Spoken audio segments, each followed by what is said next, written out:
The wreckage. The scanner beeped 3 times, looked at the screen and frowned. Something big was floating in the asteroid field ahead. His ship, the Wanderer, was old and slow, but the scanner still worked well enough to tell him this was not a normal piece of rock. He changed direction and flew closer. The stars were cold and silent around him. Had been alone in space for 2 years now, picking through old wrecks and dead stations for metal and parts he could sell. It was a lonely life, but he preferred it that way. People had disappointed him too many times. As he got closer, he saw it clearly. A ship, not a human ship.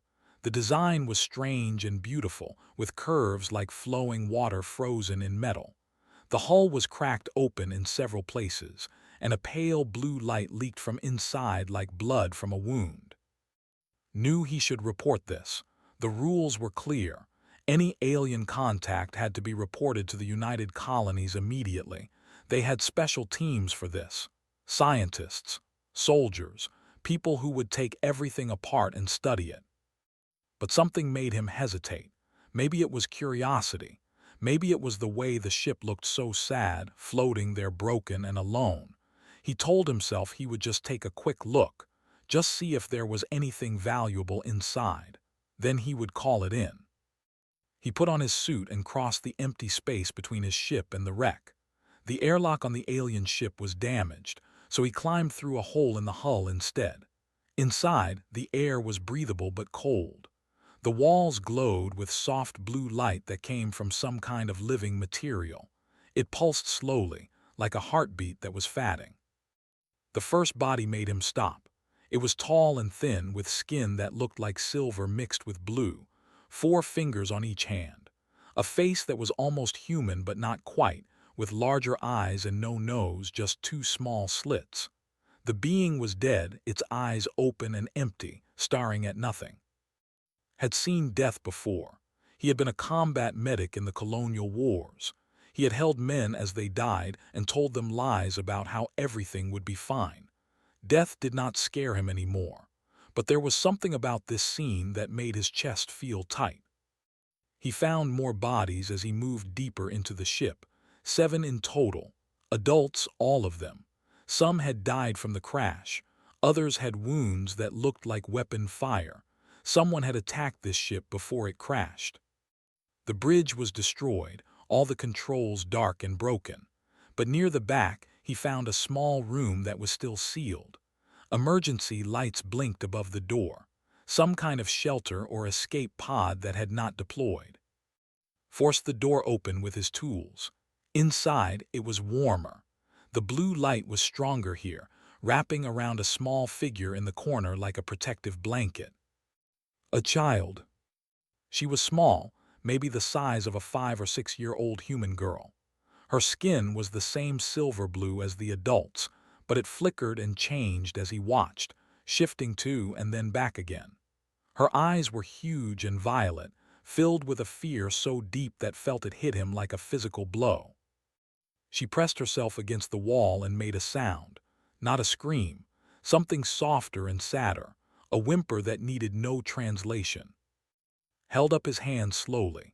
He did not speak. He knew she would not understand his words.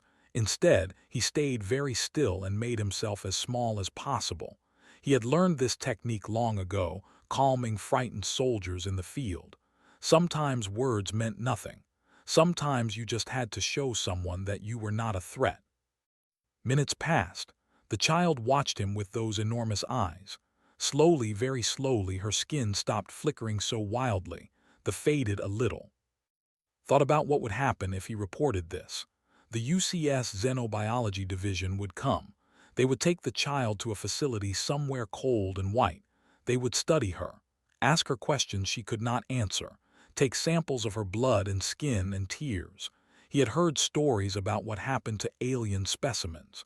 Most of those stories did not have happy endings. He thought about his own daughter. She would have been 12 this year if she had lived. The sickness had taken her when she was only 4.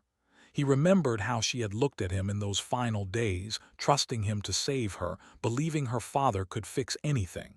He had failed her. He could not fail this child too. The decision came fast, like a door slamming shut in his mind. He would not call anyone. He would not report this. He would take her with him and figure out the rest later. Moved slowly toward the child. She tensed but did not run. There was nowhere to run anyway. He took off his thermal jacket and held it out to her. It was warm and it smelled like him, like the food he cooked and the soap he used.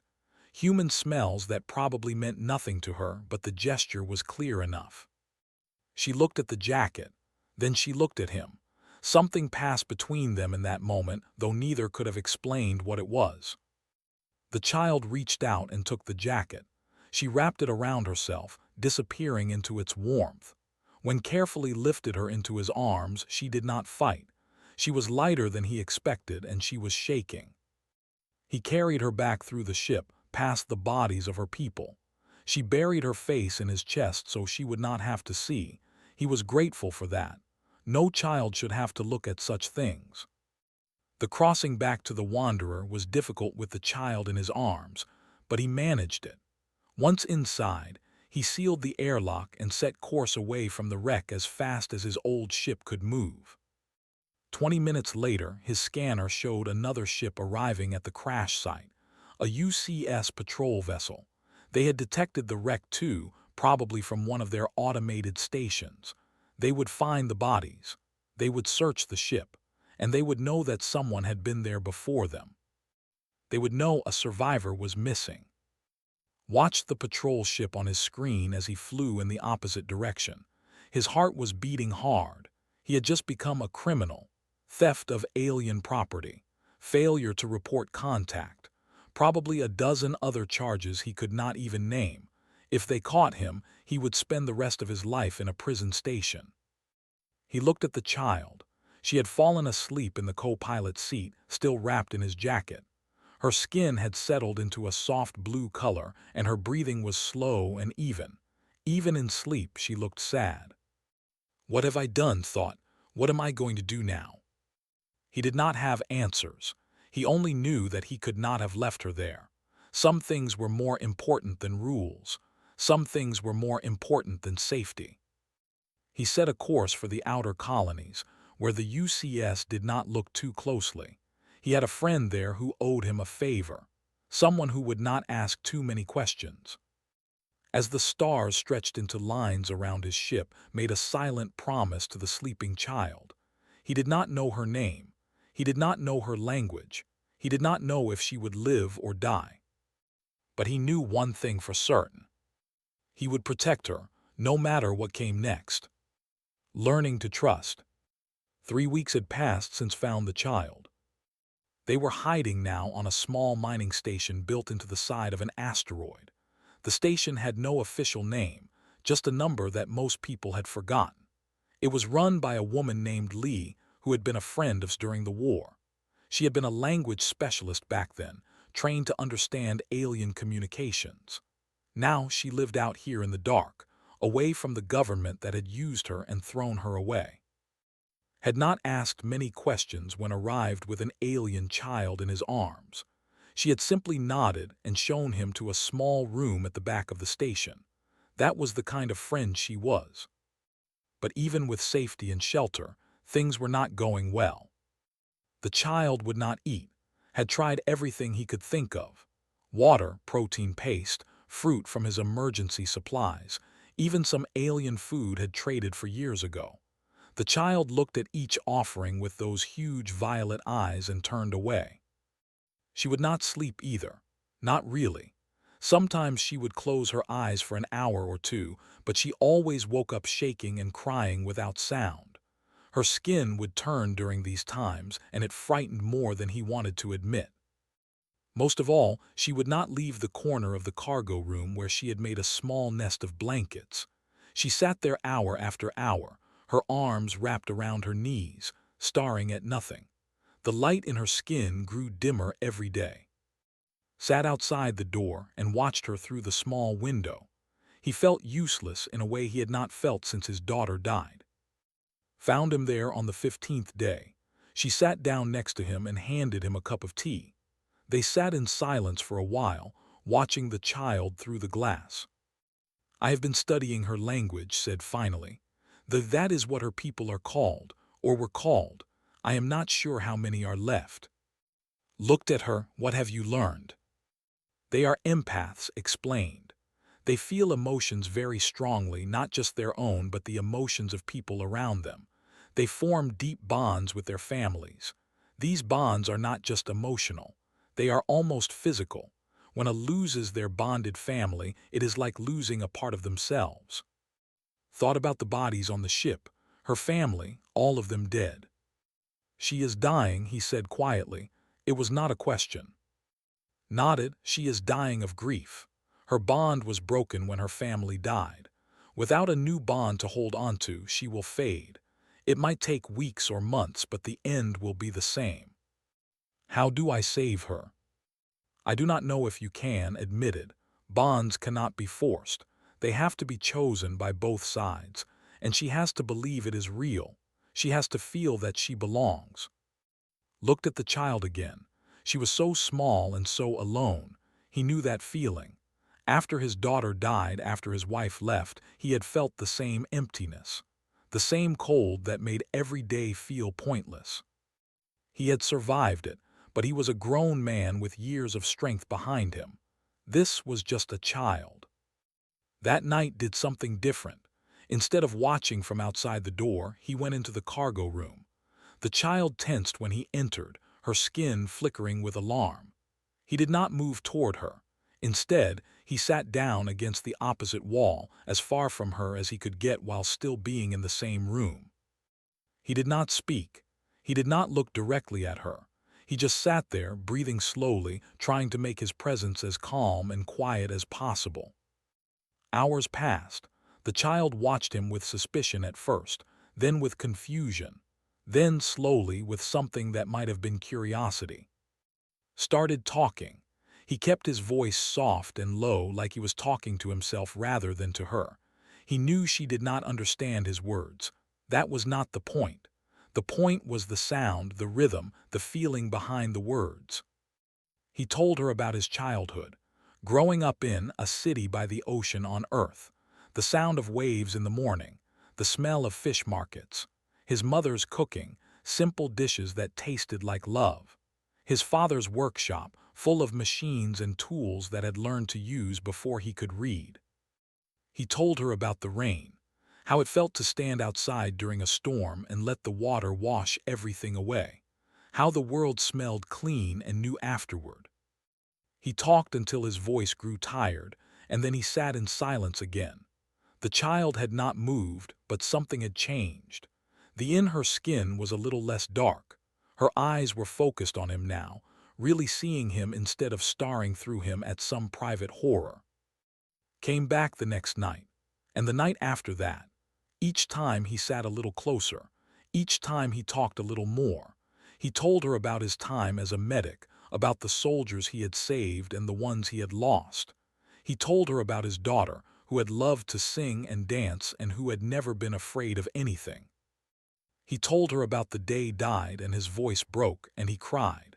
He had not cried in years, but sitting there in that cold cargo room with a dying alien child, the tears came without permission. The child made a sound, not a whimper this time, something softer, something that sounded almost like comfort. On the 10th night she moved, was in the middle of a story about nothing important when he felt something brush against his arm. He looked down and saw her small four-fingered hand touching his sleeve. Just touching, not holding. Testing. He stayed very still. He kept his breathing calm. After a long moment, the child moved closer. She sat down next to him, not quite touching but close enough that he could feel the warmth of her body.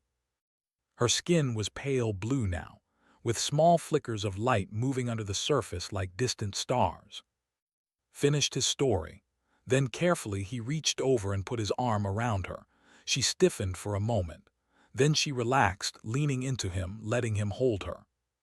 They sat like that for a long time, not speaking, not moving, just being together. The next morning found them still there, was asleep with his back against the wall. The child was curled up against his side, her hand gripping his shirt, her face peaceful for the first time since she had arrived. She spoke to me, said softly, shaking awake. Last night while you were sleeping, just one word over and over. What word? Looked at the child with something like wonder in her eyes. She was saying the word for safe. She was saying she feels safe. Looked down at the small figure sleeping against him. Something bloomed in his chest, something fragile and terrifying and wonderful. It was hope. It was the beginning of love. He did not know if he could save her. He did not know if their bond would be enough. But for the first time since he had found her in that broken ship, he believed they had a chance. He would call her, he decided. It meant star in Korean, because she had come from the stars and because even in her darkest moments there was still light inside her. He whispered, trying the name on his tongue, "You are not alone anymore, I promise." She did not wake, but her hand tightened on his shirt. And somewhere deep in his heart, a door that had been locked for years began to open. The hunters. Commander Park stood in the empty cargo room and looked at the blankets piled in the corner. Someone had been living here, someone small. She picked up a piece of fabric and studied it carefully. It was not human material. The mining station had been abandoned by the time her team arrived.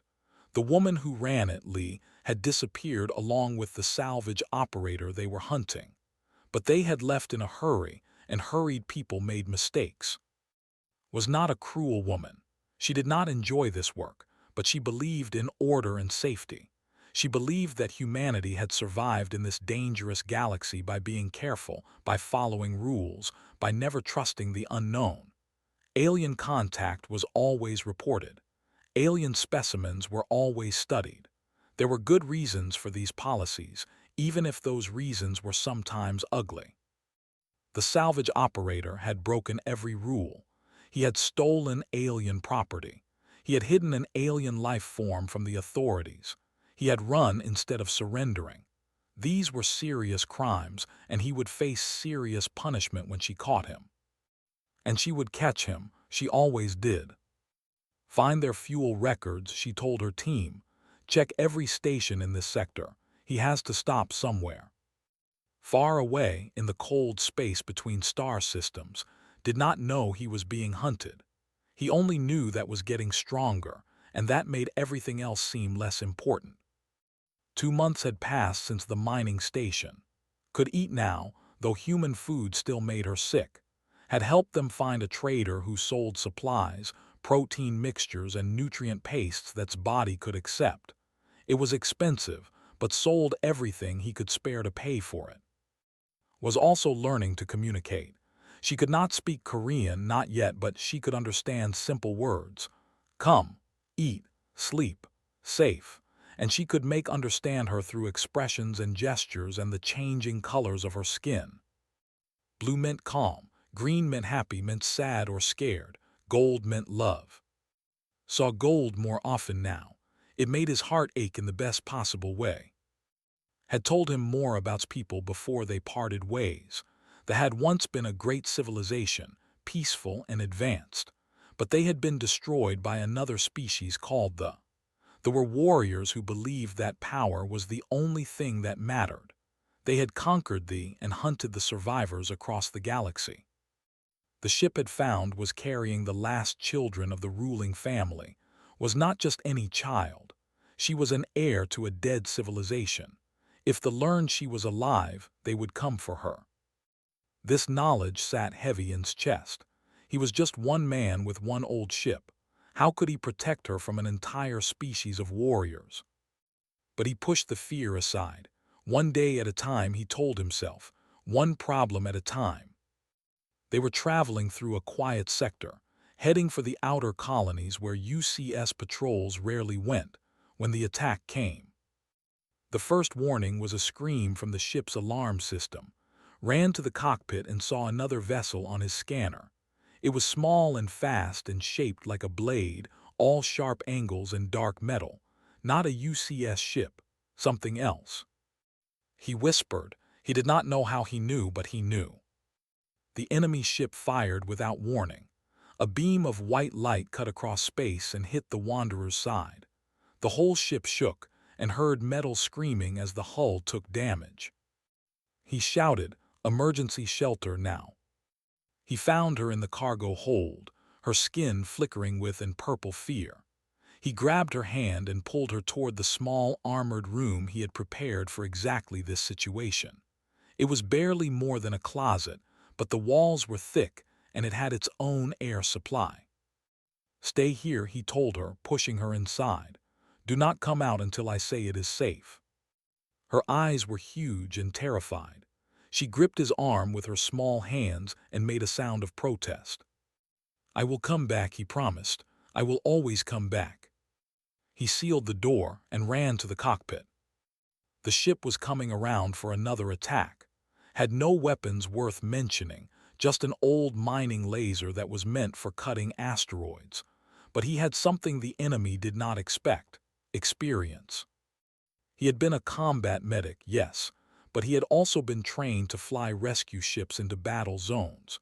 He knew how to dodge and weave, how to use asteroids and debris as cover, how to survive when everything was against him. The next beam missed, passing close enough to heat the hull but not quite hitting it, pushed his engines to maximum and dove toward a nearby cluster of rocks. The ship followed, faster but less maneuverable. Led them through the asteroid field, weaving between spinning rocks, using every trick he knew. The enemy tried to match his movements but clipped a large boulder, sending them spinning for a few critical seconds. That was when fired. His mining laser was weak, but at close range, aimed at the right spot, it was enough. The beam hit the enemy's engine section. There was a flash of light, and then the ship broke apart, torn to pieces by its own damaged systems. Did not celebrate. His ship was hurt. Warning lights were flashing everywhere, and he could smell smoke from somewhere in the back. He ran to check the shelter. The door was dented from the inside, small fist-shaped marks where it had been pounding, trying to get out. He unsealed it and she burst out, throwing herself at him with a cry. That was when he felt the pain. He looked down and saw blood on his shirt. A piece of metal from the damaged hull was sticking out of his shoulder. He had not even noticed it in the chaos of the fight. The room started to spin, stumbled and fell against the wall, was making sounds he had never heard before, high and desperate. "It is okay," he tried to say, but the words came out wrong. "I just need to." He collapsed. The next thing he knew, he was lying on the cold floor, was kneeling over him, her small hands pressed against his wound. Her hands were glowing. Soft golden light flowed from her palms into his body, warm and strange and wonderful. Healing, he thought dimly. He had read about this in notes. They could heal others, but only people they were bonded to, only people they loved. Was crying. Her tears were silver and they fell on his face like rain. She was saying something, a word she had never spoken before. He did not recognize it at first. Then he understood. She was calling him father. Stay awake, he told himself. Stay awake for her. The light from her hands grew brighter. The pain in his shoulder began to fade. He could feel something moving under his skin, metal being pushed out, flesh knitting back together. It hurt and it did not hurt. It was impossible and it was happening. Kept her hands on him until the bleeding stopped. Then she fell against his chest, exhausted, her light dimming to almost nothing. Wrapped his arms around her and held her close. They lay there together on the floor of his damaged ship, drifting through space, surrounded by the wreckage of their enemy. "You saved me," he whispered into her hair. "You saved my life." She did not answer. She was already asleep, drained by the effort of healing him. But her hand still gripped his shirt, and her skin showed the faintest flicker of gold. In that moment, understood something important. This was not just about protecting her anymore. They belonged to each other now. They were family. And nothing in the galaxy would ever change that. "Stay with me." Station floated in the space between three star systems, belonging to no government and following no laws. It was a place where criminals and refugees and traders all came together, where questions were not asked and answers were not given. It was dangerous and dirty and perfect for someone trying to hide. Walked through the crowded corridors with holding his hand. She was disguised as well as he could manage. A hooded cloak hid her face. Gloves covered her four-fingered hands. Special lenses, traded for at great cost, made her violet eyes look almost human brown. It was not a perfect disguise. Anyone who looked closely would see that something was strange about the small figure walking beside him. But people tried not to look too closely at anything. They needed supplies, medicine, fuel, parts to repair the Wanderer. The attack had damaged the ship badly and had used most of his emergency supplies, keeping them alive for the 3 weeks it took to reach the station. He found an old contact in the lower levels of the station. Minyu was a smuggler who owed a favor from the war. They had served together briefly and had saved Minyu's life when an ambush went wrong. It was the kind of debt that did not expire. Minyu was older now, his hair and his face lined with years of running from the law. But his eyes were still sharp, and his smile was still warm when he saw enter his small shop. "I heard you were dead," Minyu said, embracing him. "Then I heard you were worse than dead, a fugitive, stealing alien children from the UCS. Glanced at. She was standing behind him, her head down, trying to be invisible. "It is not what they say," replied. "I did not steal her. I saved her." Minyu looked at the child for a long moment. Then he nodded slowly. "I believe you," he said. "You are always the type to do something stupid for the right reasons. What do you need?" They talked for an hour, making lists and plans. Minyu would get them supplies. He would help repair the ship, and he would tell no one they had been here. "But there is something you should know," Minyu added as they were leaving. "The UCS has posted a bounty on you, a big one, and that is not the worst part." "What is the worst part?" Minyu lowered his voice. "Agents have been seen on the station. They are looking for something or someone." He looked at meaningfully. "You need to be careful." Felt cold fear wash through him. They were already here. They knew. Somehow they knew. They hurried back to the ship and sealed the door. Tried to think. They could leave now, run again, but the ship was not ready. The engines needed at least 2 more days of work before they could fly at full speed. If they caught them in open space with a damaged ship. He pushed the thought away. They would have to hide here and hope Minyu's people could work fast enough. But as the hours passed, noticed something wrong. Was not acting like herself. She was quiet, too quiet, and her skin had taken on a color that he had not seen in weeks. At first he thought she was scared about that would make sense. But when he sat with her and held her hand, she did not respond the way she usually did. Her grip was weak. Her eyes were distant. He said gently, "What is wrong? Are you sick?" She looked at him and said something in that he did not understand. But her skin flickered with and purple, colors of sadness and confusion and something else he could not name. He contacted through an encrypted channel. It took hours to get through, and when her face finally appeared on the screen, she looked worried. "Describe her symptoms," said. Told her everything. The skin, the distant eyes, the weakness. The way kept saying the same phrase over and over, something that sounded like a question. Was quiet for a long time after he finished. "The phrase she is saying," explained slowly. "It means something like, 'Do I belong here? Or am I truly wanted?' She is asking about her bond with you." "But we are bonded," protested. "She called me, she healed me, I thought." "You thought the bond was complete, finished. But it is not. The bond requires something that humans do not always give. It requires words." "Words?" Spoken declaration said. "The do not assume. They cannot feel belonging unless it is spoken out loud. They need to hear that they are chosen. They need to hear that they are loved, not just through actions but through words." Felt something twist in his chest. He was not good with words. He never had been. After his daughter died, he had stopped telling people how he felt. It was easier to show than to say, safer. Words could be thrown back at you. Words could become weapons. If you do not speak, continued, she will fade. The bond will weaken instead of strengthen. She will think that she is just someone you are protecting, not someone you truly want. And that doubt will kill her, just as surely as grief killed her when you first found her. The connection ended and sat alone in the dark cockpit. He could hear in the other room, making soft sounds that might have been crying. He thought about his life, all the people he had lost, his daughter, his wife, his friends from the war. He had learned to keep his heart closed because opening it meant risking pain. He had learned to love in silence because silence could not be rejected. But was not human. She did not understand silence. She needed to hear the words. Stood up, his legs felt weak and his heart was pounding.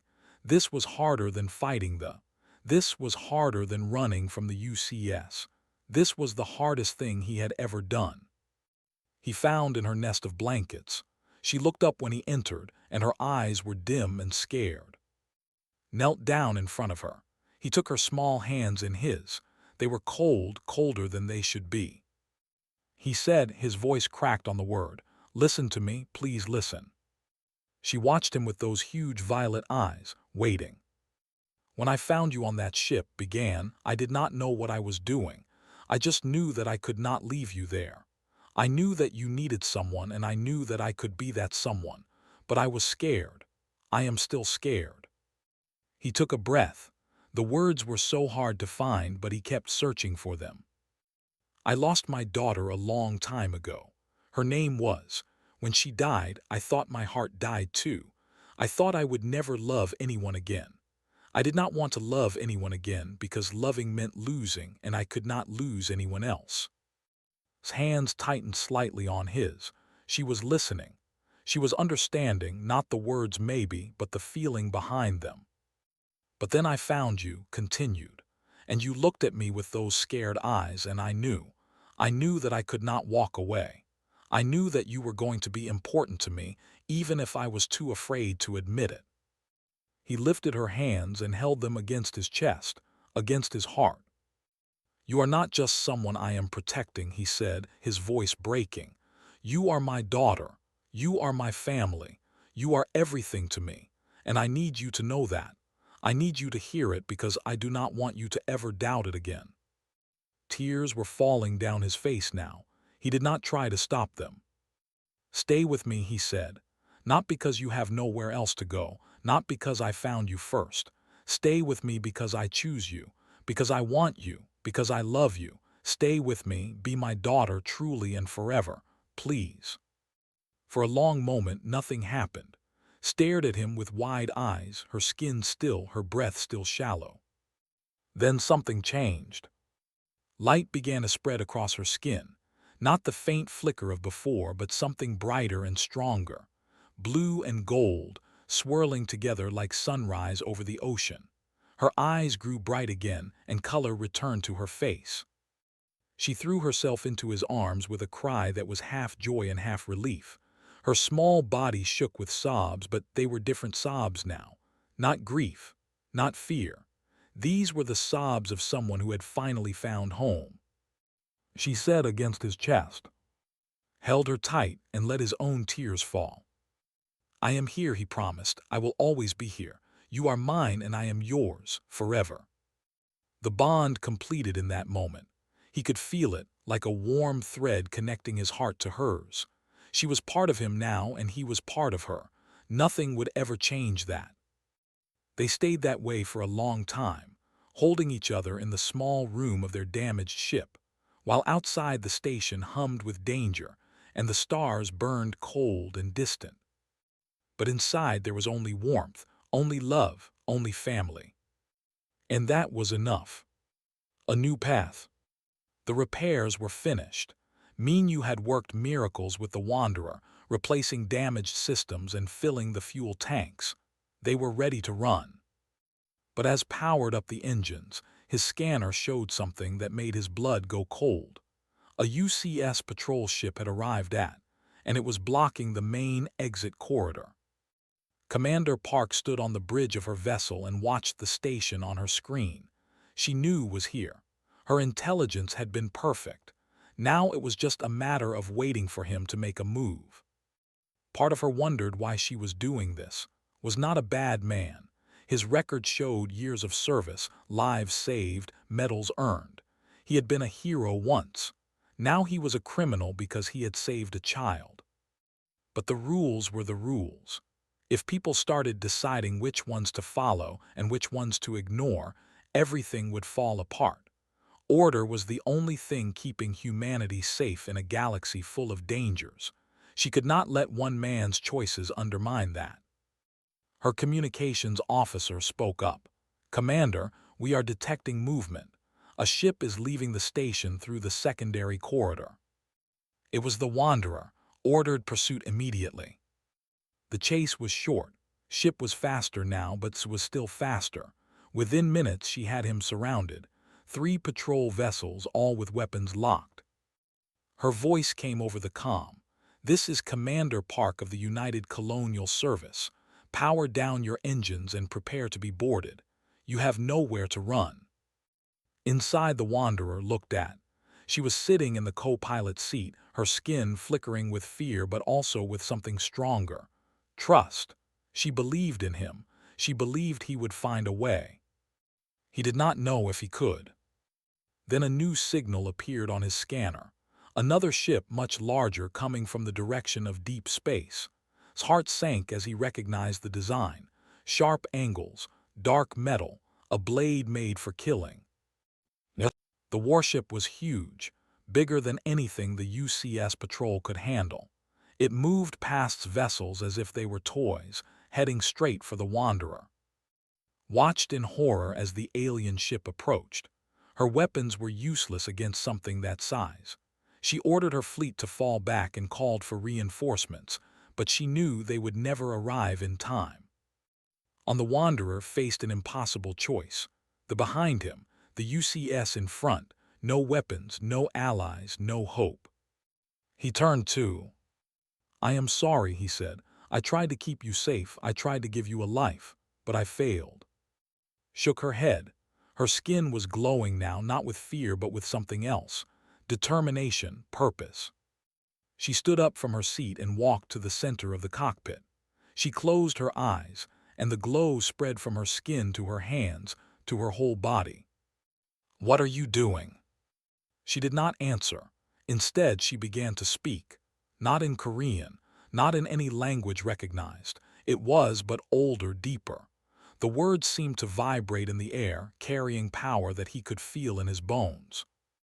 The ship's communication system activated on its own.